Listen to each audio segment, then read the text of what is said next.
warahmatullahi wabarakatuh.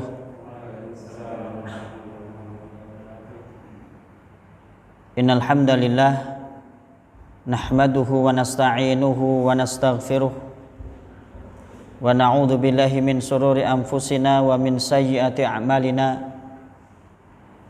May yahdihillahu fala mudhillalah wa may yudlil fala hadiyalah. Asyhadu an la ilaha illallah wahdahu la syarikalah wa asyhadu anna sayyidana Muhammadan abduhu wa rasuluh. Allahumma salli wa sallim ala nabiyyina Muhammadin wa ala alihi wa ashabihi wa man tabi'ahu bi ihsanin ila yaumiddin, amma ba'd. Allahumma la sahla illa ma ja'altahu sahla wa anta taj'alul hazana idza syi'ta sahla. Rabbana zidna ilma warzuqna fahma. Rabbi yassir wa la tu'asir, Rabbi tamim bil khair. Alhamdulillah, pada malam hari ini Allah pertemukan kita kembali di majelis ilmu pengajian rutin kita setiap Ahad malam Senin. Mudah-mudahan waktu yang kita sisihkan serta kehadiran kita di majelis ini bernilai kebaikan, baik untuk kehidupan dunia kita maupun lebih-lebih untuk kehidupan akhirat kita. Allahumma amin.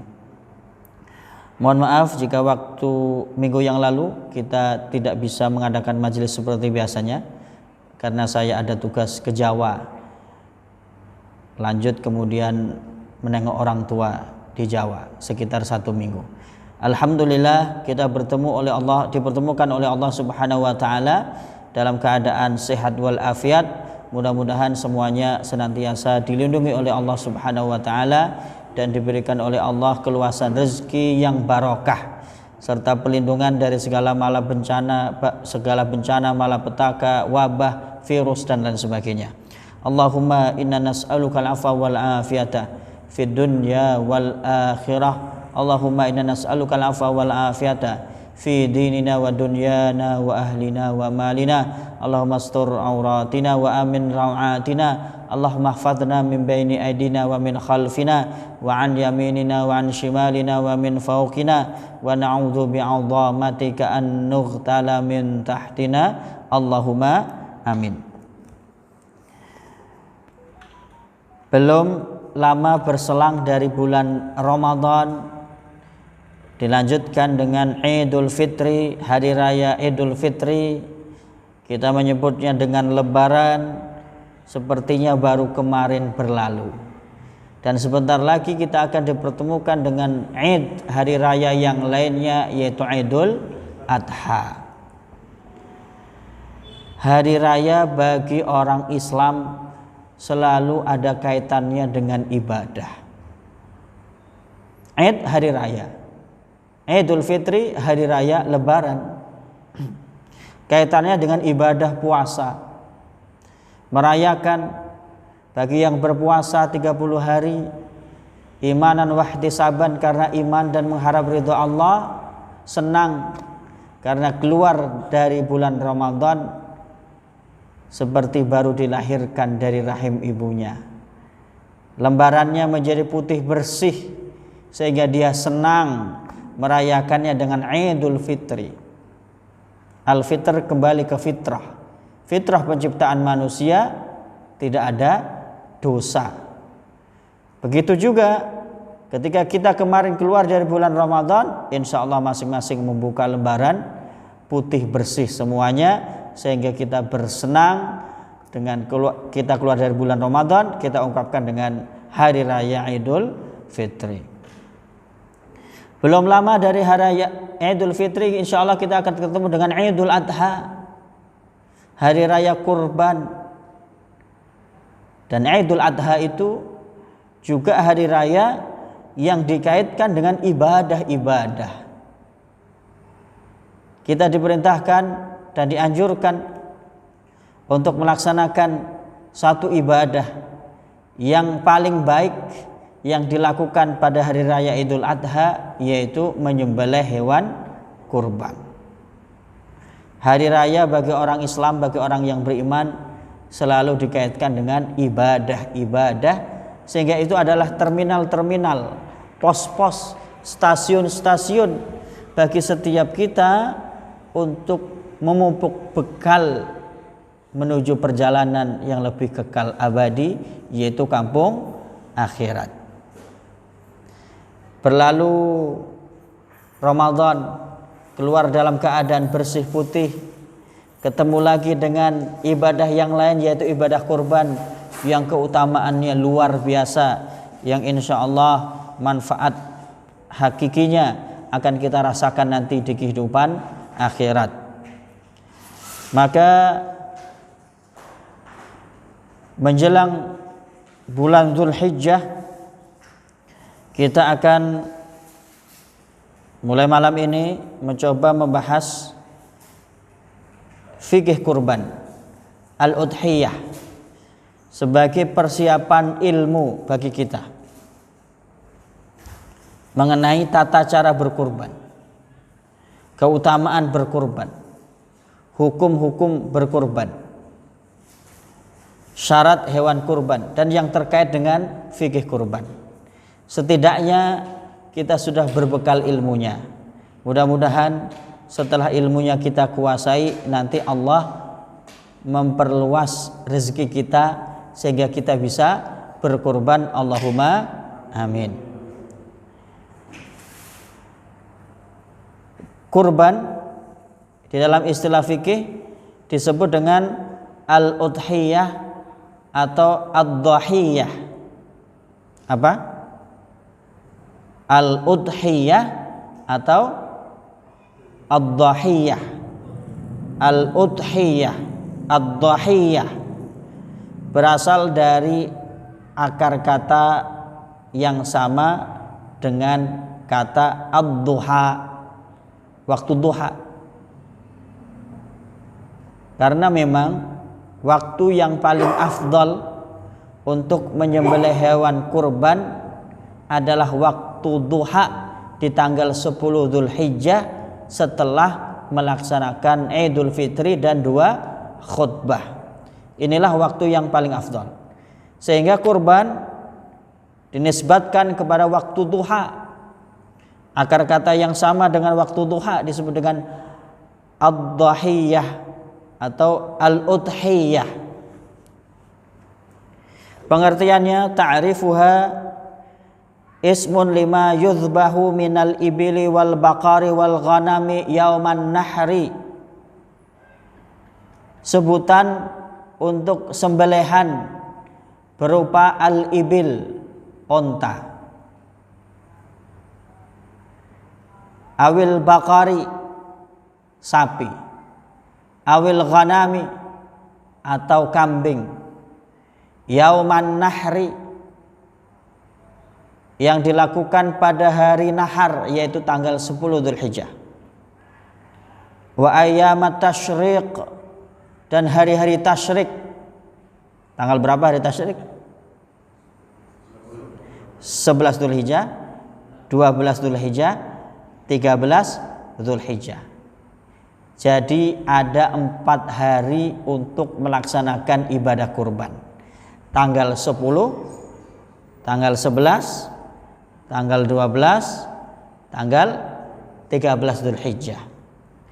Taqarruban ilallahi ta'ala, sebagai bentuk mendekatkan diri beribadah kepada Allah Subhanahu wa ta'ala. Maka pengertian ini membedakan antara sembelihan kurban dengan sembelihan biasa. Walaupun sama-sama yang disembelih itu onta, sama-sama sapi, sama-sama kambing. Tetapi kalau nyembelihnya bukan karena niatnya berkorban untuk mendekatkan diri kepada Allah, tidak disebut kurban. Sama-sama nyembelih kambing di tanggal 10 Dzulhijjah. Yang satu nyembelih kambing untuk diambil dagingnya seperti biasa atau untuk dijual. Dia nyembelih di tanggal 10 Dzulhijjah. Apakah itu termasuk kurban? Bukan. Yang dimaksud kurban yang menyembelih tanggal 10 Dzulhijjah dan hari-hari tasyrik berupa unta, sapi maupun kambing taqarruban ilallahi ta'ala dengan niat mendekatkan diri kepada Allah Subhanahu wa ta'ala. Masyru'iyatuha pensyariatan ibadah kurban. Wa qad syara'allahu al-udhiyata biqaulihi subhanahu. Allah Subhanahu wa ta'ala menetapkan syariat kurban tercantum di dalam surah Al-Kautsar. Surat yang sangat pendek. Insyaallah setiap kita hafal semuanya. A'udzu billahi minasyaitonir rajim. Inna a'tainakal kautsar fashalli lirabbika wanhar. Inna syani'aka huwal abtar. Inna a'tainaka, sungguh kami telah memberikan kamu Al-Kautsar, yaitu kebaikan yang sangat banyak. Al-Khitab, lawan bicara dari ayat ini adalah Nabi Muhammad sallallahu alaihi wasallam. Kami telah memberikanmu wahai Muhammad, kata Allah, Al-Kautsar, kebaikan dan karunia yang sangat banyak. Ibrahnya juga berlaku bagi kita. Kami telah memberikan kepada kalian, wahai manusia, termasuk kita, Al-Kautsar, kenikmatan yang banyak. Ibrahnya. Maka fashalli lirabbika wanhar. Sebagai rasa syukur, terima kasih atas kebaikan dan karunia yang berlimpah dari Allah, ada dua. Fashalli, salatlah, salat 5 waktu yang dikerjakan rutin, tidak pernah ditinggalkan, ditambah dengan salat-salat sunnah yang lain, itu sebagai salah satu rasa syukur kepada Allah atas nikmat-nikmatnya. Maka orang yang berterima kasih atas segala nikmat yang Allah curahkan, baik itu berupa harta, tetapi nikmat dari Allah tidak mesti harus berupa harta. Ada nikmat yang lainnya yang justru lebih bernilai daripada harta berapapun banyaknya, yaitu kesehatan. Bahkan orang rela membayar berapapun asal badannya sehat. Kalau sedang sakit, obat berapapun kalau punya uang akan dibayar. Berobat kemanapun akan dijalani, bahkan sampai ke luar negeri, walau mungkin hartanya pada saat itu akan habis. Tapi karena ingin badannya sehat, dia rela mengorbankan semua harta bendanya. Nikmat yang Allah berikan juga berupa keturunan. Orang yang punya harta tidak punya keturunan, hidupnya hampa. Bahkan dia rela berobat kemana saja, habis berapapun demi untuk mendapatkan keturunan. Nikmat yang paling agung, iman dan Islam. Harta boleh hilang dan habis, nyawa boleh lepas dari badan, tetapi iman dan Islam tidak boleh tergadai dan lepas dari hati kita masing-masing. Inilah nikmat yang teragung, karunia terbesar dari Allah Subhanahu wa ta'ala. Maka yang lagi buntu jangan khawatir, la tahzan, jangan bersedih. Pada hakikatnya sudah mendapatkan karunia yang sangat besar dari Allah, yaitu iman dan Islam. Yang lagi buntu jangan khawatir, jangan bersedih. Sesungguhnya dia juga mendapatkan nikmat yang besar, yaitu berupa kesehatan. Yang lagi kekurangan finansial jangan bersedih, pada hakikatnya dia juga sudah mendapatkan nikmat yang besar berupa keturunan dan anak-anak, termasuk kesempatan untuk terus beribadah kepada Allah Subhanahu wa taala. Ini adalah karunia dan nikmat dari Allah Subhanahu wa taala. Wanhar, dan sembelihlah hewan kurban sebagai rasa syukur atas segala karunia Allah dan kebaikan-kebaikan yang berlimpah. Wujudnya adalah dengan menyembelih hewan kurban setelah sholat.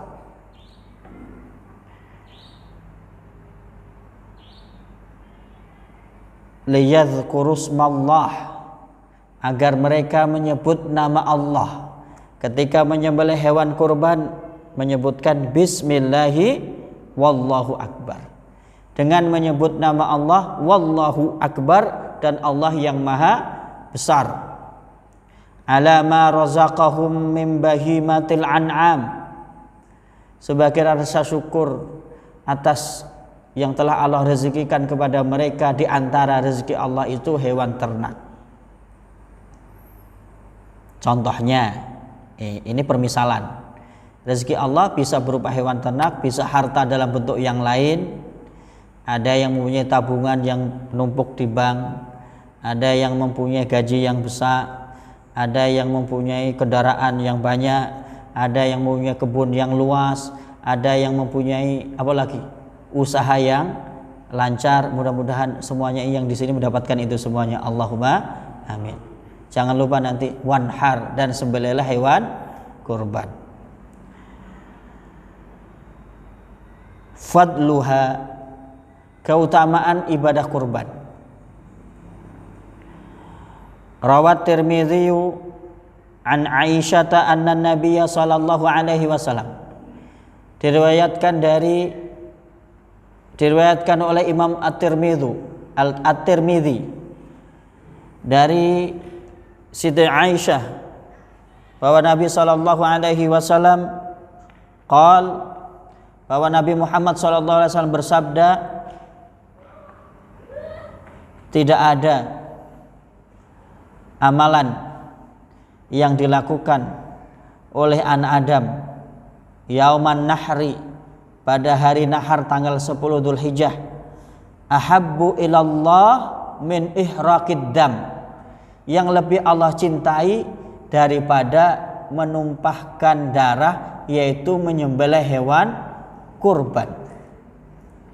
Jadi hewan kurban adalah amalan yang paling utama untuk dikerjakan pada tanggal 10 Dzulhijjah. Luar biasa keutamaannya. Innaha la ta'ti yaumal qiyamati bi quruniha wa asy'ariha wa adlafiha. Sungguh hewan kurban yang disembelih itu nanti pada hari kiamat akan mendatangi pekurbannya lengkap dengan tanduk-tanduknya, dengan bulu-bulunya, dengan kuku-kukunya.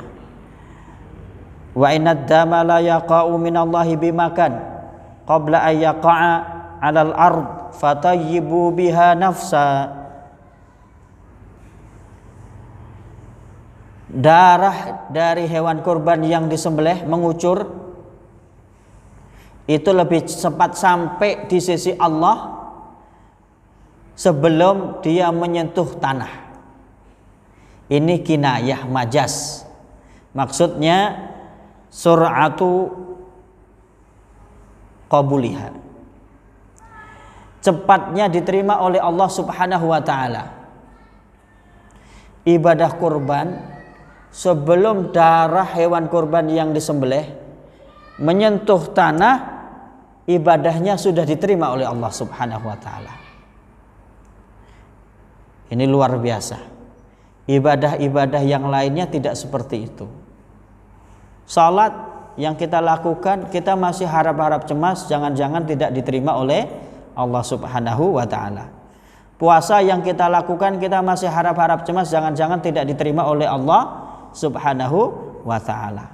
Zakat, sedekah, haji yang diterima, yang dilakukan, kita masih harap-harap cemas jangan-jangan tidak diterima oleh Allah Subhanahu wa taala, sehingga kita banyak berdoa, Allahumma taqabbal siyamana wa salatana wa qiyamana wa ruku'ana wa sujudana. Ya Allah, terimalah puasa kami, salat kami, rukuk kami, sujud kami, qiyamul lail kami. Bahkan kita juga dianjurkan memperbanyak doa, Allahumma inna nas'aluka ilman nafi'a wa rizqan thayyiba wa amalan mutaqabbala. Ya Allah, kami mohon kepada Engkau ilmu yang bermanfaat, wa rizqan thayyiba, rezeki yang baik. Rezeki yang baik diperoleh dengan cara yang baik, menjadi rezeki yang halalan thayyibah, kemudian juga dibelanjakan di jalan yang baik. Setelah minta ilmu dan rezeki yang baik, kita minta wa amalan mutaqabbala, agar amal kita diterima oleh Allah Subhanahu wa ta'ala. Makanya sering kita mendengar imam setelah berdoa pasca sholat, dia mengucapkan taqabbalallahu minna wa minkum. Semoga Allah menerima amal ibadah kita dan kamu sekalian. Apa? Sholatnya, zikirnya, doanya, supaya agar Allah terima. Kurban yang disembelih sebagai bentuk ibadah kepada Allah Subhanahu wa ta'ala sangat cepat diterima oleh Allah Subhanahu wa ta'ala. Bahkan kiasannya, sebelum darah hewan kurban yang disembelih itu setelah mengucur menyentuh tanah, sebelum menyentuh tanah, ibadah kurbannya sudah diterima oleh Allah Subhanahu wa ta'ala. Hukmuha, hukum berkorban. Al-udhiyatu sunnatun muakkadah. Kurban hukumnya sunnah muakkadah. Sunnah anjuran Rasulullah sallallahu alaihi wasallam yang dicontohkan oleh Rasulullah sallallahu alaihi wasallam dengan perbuatan beliau secara langsung. Muakkadah sangat ditekankan, sangat dianjurkan, bahkan mendekati wajib walau belum sampai hukum wajib. Wa yukrahu tarkuha ma'al qudrati 'alaiha, menjadi makruh, dibenci, tidak disukai oleh siapa? Oleh Allah dan Rasulnya bagi orang yang tidak berkorban tetapi dia mampu untuk berkorban. Li hadisi Anas alladzi rawahu al-Bukhari wa Muslim, berdasarkan hadis Anas yang diriwayatkan oleh Imam Al-Bukhari dan Muslim, anna Nabiyya sallallahu alaihi wasallam, bahwa Nabi Muhammad sallallahu alaihi wasallam doha bi kabsyaini amlahaini aqranain dzabahahuma biyadih wa samma wa kabbar. Rasulullah menyembelih hewan kurban kabsyaini amlahaini aqranaini, dengan 2 ekor domba. Amlahaini maksudnya ma yukhalitu bayadahu sawad, yang warna bulunya itu putih tapi ada campur warna hitamnya, ada belang hitamnya. Warnanya putih tapi bukan putih mulus 100%, ada belang-belang hitamnya, putih bercampur hitam. Aqranain, yang mempunyai tanduk.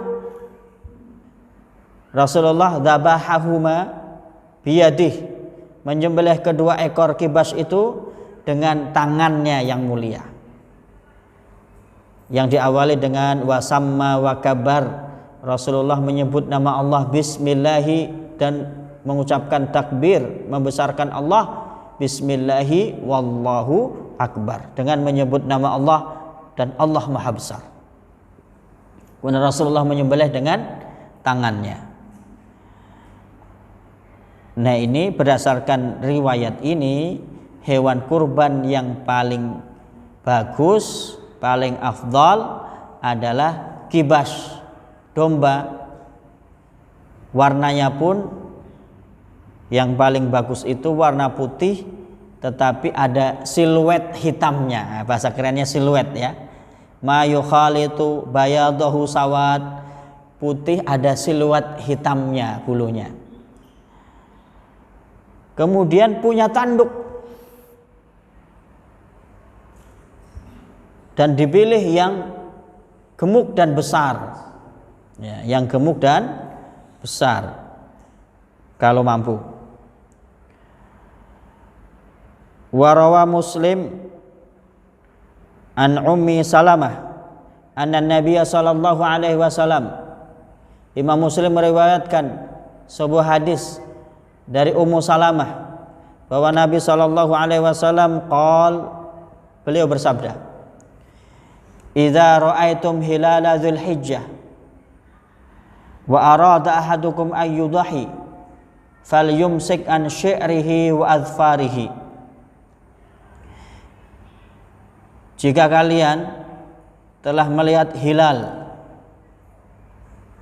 bulan sabit yang menandakan masuk tanggal 1 bulan Dzulhijjah, wa arada ahadukum ayyudahi, dan ada salah satu di antara kalian hendak berkorban, punya keinginan untuk berkorban, falyumsik an ash'arihi wa adfarihi, maka janganlah dia memotong bulunya dan kuku-kukunya sendiri.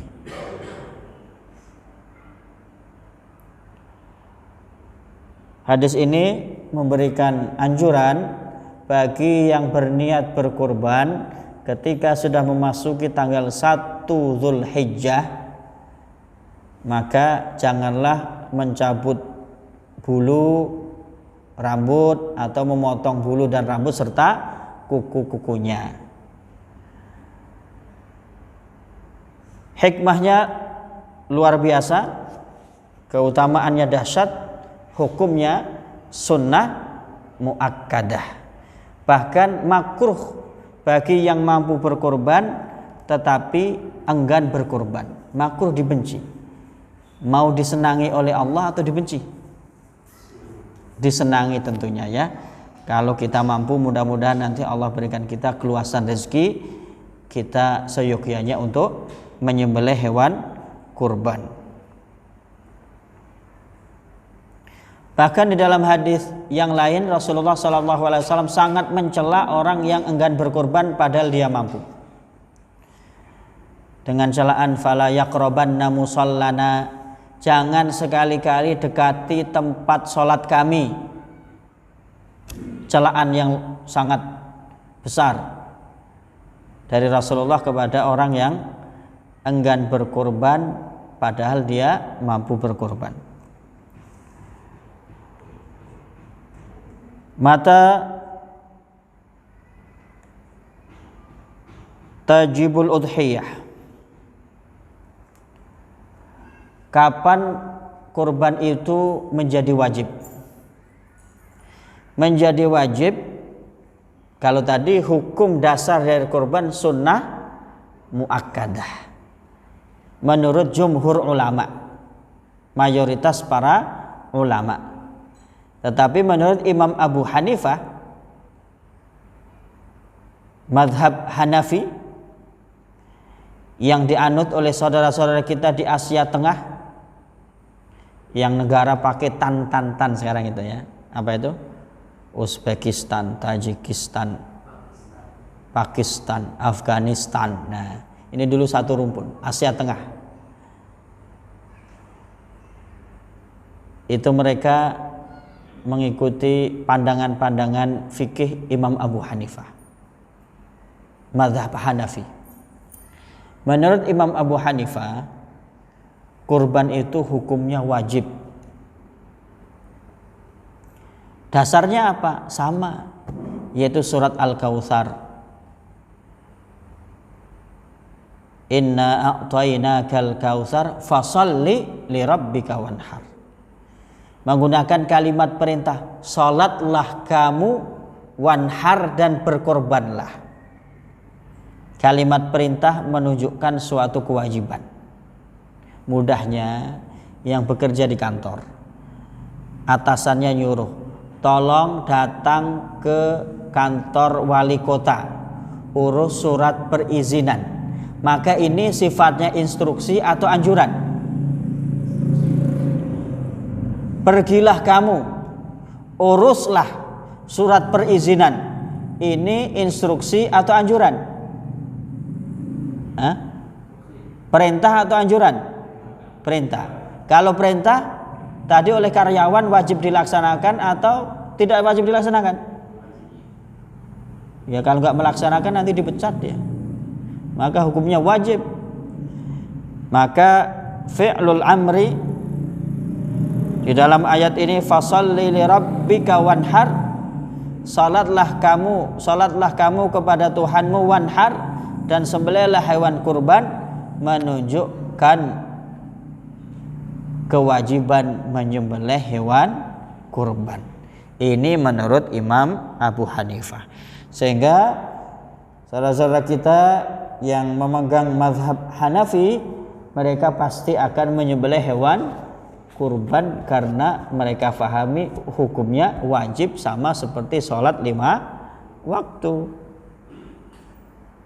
Tetapi jumhur ulama, mayoritas ulama, Imam Syafi'i dengan mazhab Syafi'i, Imam Malik dengan mazhab Malikiyah, Imam Ahmad bin Hanbal dengan mazhab Hambali, dan kita pengikut Imam Syafi'i berpendapat kurban hukumnya tidak wajib, tetapi sunnah muakkadah, sunnah yang mendekati wajib, sangat dianjurkan untuk dikerjakan. Apa landasannya? Pandangan bahwa kurban tidak wajib sebagaimana pendapatnya Imam Abu Hanifah, hadis yang tidak kita bacakan. Idza ra'aitum hilala dzulhijjah wa arada ahadukum ayyudahi falyumsik an syi'rihi wa adfarihi. Jika kalian telah menyaksikan hilal, yaitu bulan sabit, tanda masuk tanggal 1 bulan Dzulhijjah, wa arada ahadukum. Rasulullah memakai bentuk diksi pernyataan wa arada ahadukum, dan ada salah seorang di antara kalian yang hendak berkurban. Arada, hendak, ini menunjukkan kurban itu hukumnya tidak wajib. Kalau dia berkehendak maka berkorban, kalau tidak berkehendak maka tidak berkorban. Kalau hukumnya wajib, tentu Rasulullah SAW tidak menggunakan ungkapan wa arada ahadukum. Tetapi kurban yang hukum dasarnya adalah sunnah muakkadah bisa menjadi wajib pada salah satu di antara dua kondisi sebagai berikut. Kondisi pertama adalah jika sudah bernazar untuk berkurban. Rasulullah sallallahu alaihi wasallam bersabda, siapa yang bernazar ayyuti Allah, untuk mentaati Allah, falyuti'hu, maka taatilah. Bernazar dengan ketaatan jika hajatnya dikabulkan oleh Allah Subhanahu wa ta'ala. Misalnya pengen punya motor, dia bernazar, ya Allah, jika engkau berikan aku rezeki sehingga bisa beli motor Nimek, maka insya Allah aku akan berkurban. Ternyata Allah berikan rezeki, dapat bonus dari kantornya yang bisa untuk beli motor Nimek. Begitu hajatnya dikabulkan oleh Allah karena sudah nazar, dia wajib berkurban. Wajib berkurban karena kurbannya telah dinazarkan. Atau kondisi yang kedua, dia berkata hadhihi lillah, atau hadhil udhiyah, ya, dia punya sapi, punya unta atau punya kambing, dia ngomong ini untuk Allah atau ini untuk kurban. Nah, sudah terucap, maka hewan ternak yang dia miliki itu wajib menjadi hewan kurban. Ibadah kurban wajib dilaksanakan. Bahkan menurut Imam Malik, idza ishtaraha niyatuhul udhiyah wajabat. Jika dia membeli hewan, misalnya unta atau sapi atau kambing, dalam hati sudah berniat, ini bagus ini nanti untuk kurban, dalam hati sudah berniat, maka wajib berkorban walaupun baru niat, belum ngucap.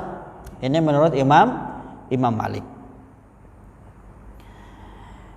Di luar dua kondisi ini, hukum kurban sunnah muakkadah, sunnah yang sangat dianjurkan. Hikmatuha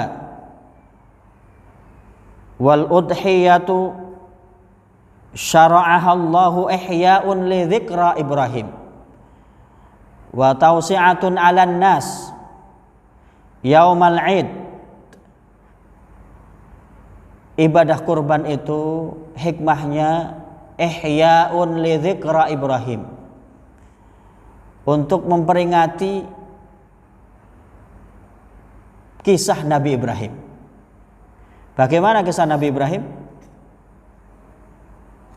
Nabi Ibrahim menikah dengan siapa? Sarah.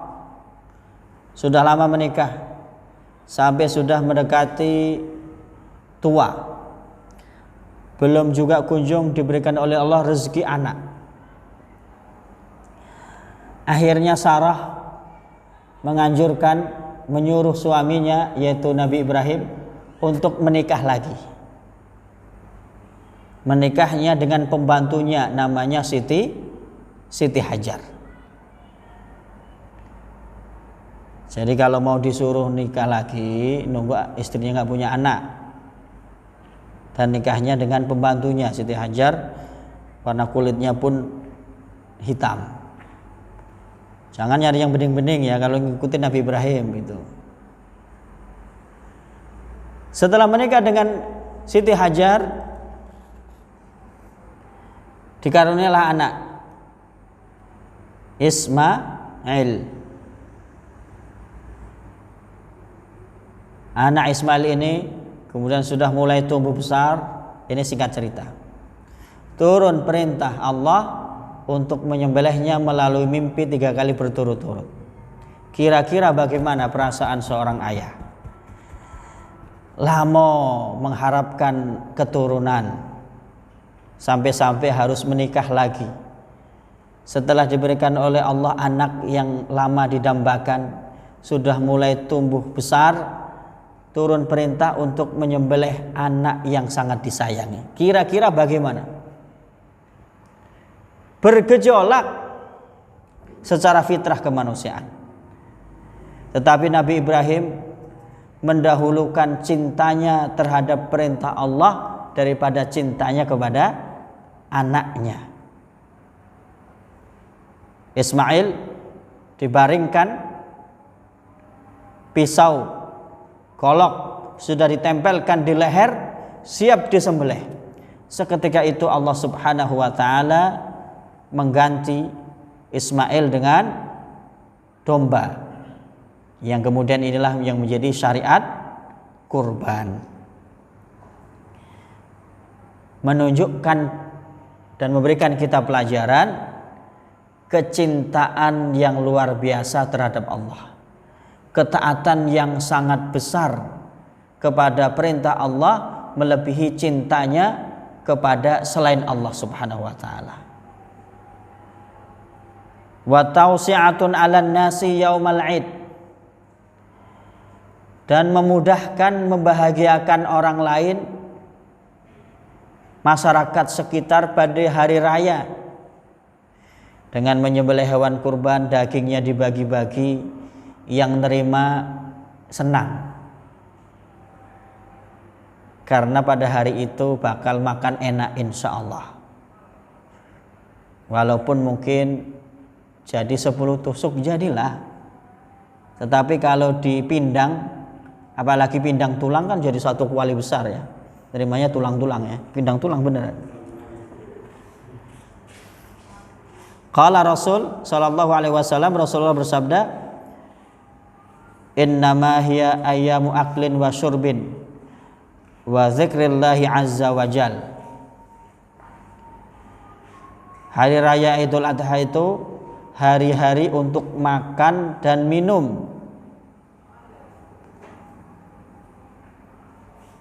Makan, minum, kemudian membahagiakan orang lain dengan makan dan minum yang halal. Maka kalau kita lihat kebiasaan orang-orang Arab itu terbalik dengan kita.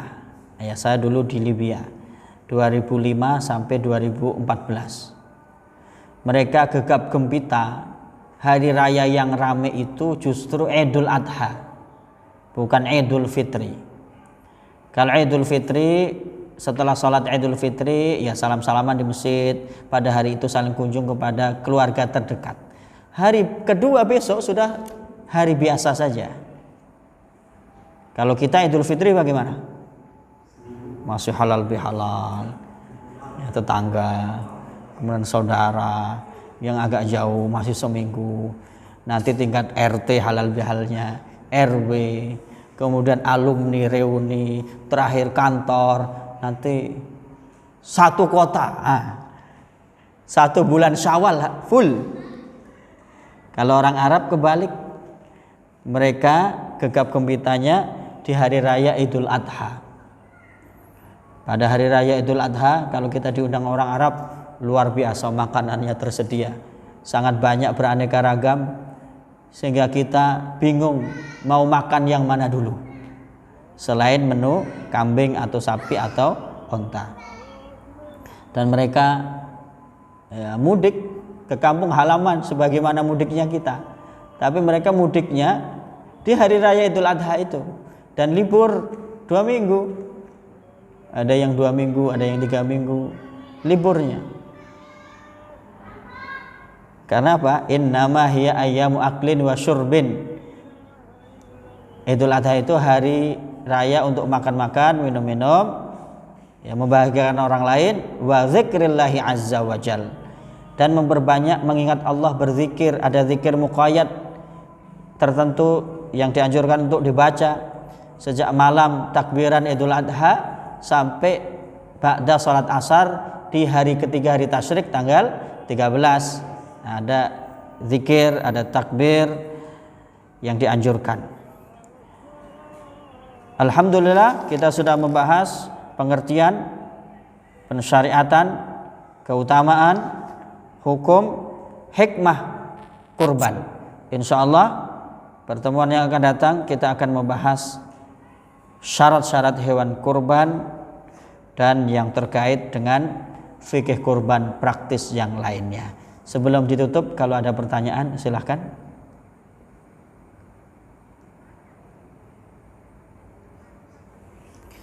Baik, kita tutup dengan doa kafaratul majlis. Subhanakallahumma wa bihamdika asyhadu an la ilaha illa anta astaghfiruka wa atubu ilaik.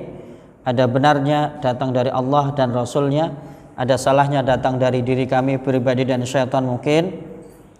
Mohon maaf segala kekurangan. Aku qouli hadza wa astaghfirullah li wa lakum. Assalamualaikum warahmatullahi wabarakatuh.